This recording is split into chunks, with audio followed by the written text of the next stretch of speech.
Ku BBS Koli namwanje, thanks for the show. Mbuliza David Lutalo nti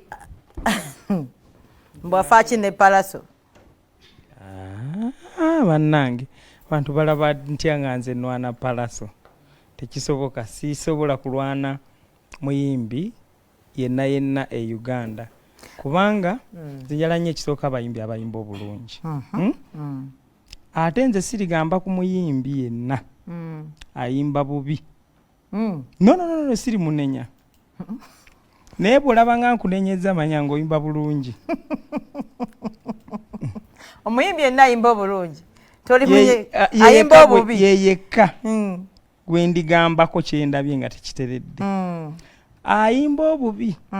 Bw'olaba nga nkunyeze ntwala ku poliisi. Namwanje nsobola okufuna ku budde. Kyetegezo kitegedde. Nnyo.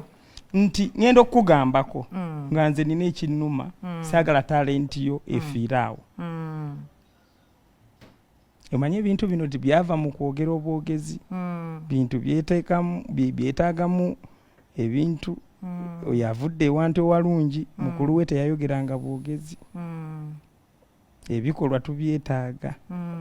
Si mu bubi, si mu kuyomba kuba nze sirina nsonga enza kumpalanya palaso. No, teriiwo. Naye ayimba bulungi akikozese tutwale industry maaso. Ate nze buntu bangamba namwanje okola bulungi bwoti ne bwoti. Nnyongera kakasa bulungi bwangaawo. So saate kunyonga. Of course teri ayinza gamba nti palaso tamanyi kuyimba. No one can say that. Tiwali ayinza kyogera.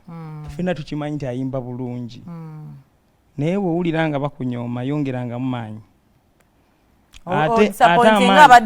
Exactly. Ate amaanyi tebagalagira mu kuwandiika ku lupapula bigambo oba ku blackboard oba ku Facebook oba wa.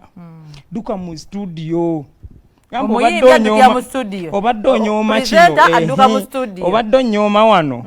Kati kankulage wane. Ebyo by'okuvumagana n'enkuvuma sinikira muli ebinyo. Sisobola.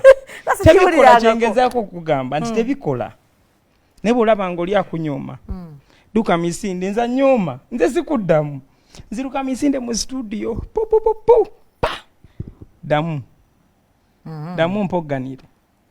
Yengeri eyo yokka.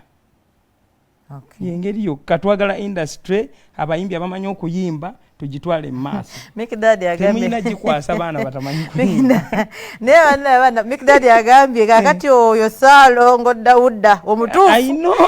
Edi Kigere agambye big up oyina points. Abana babete babumbula. Nemba temwebaka ko yate munebaka kinga nkola. Nange sabula tugende omukulu munda bene angambye yo point jayogedde. Muntu bwakunyoma mu music kwatu olukoba. Duka mu studio. Msajja unganda manyi kuzaala nga abaana baana. Abe kati zani ayinza okunnangira ekyo.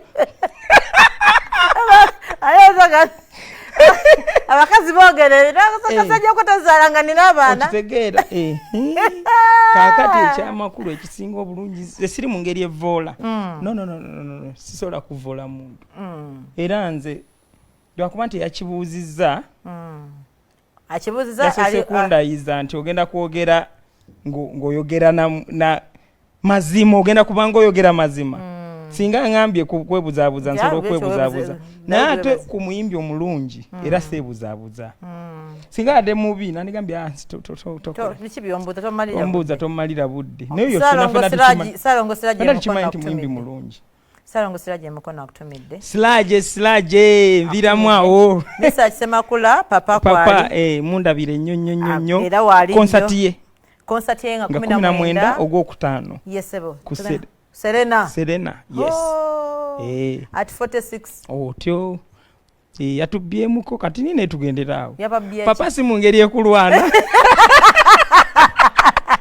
Yababye at 40 what? 46. Kali. Yababye. Kali tawali mutawana tugende. Bamuseke. At 46 kiri okay. Nemukuliriza. Mwabali bali mukuliriza ati. Nenga go.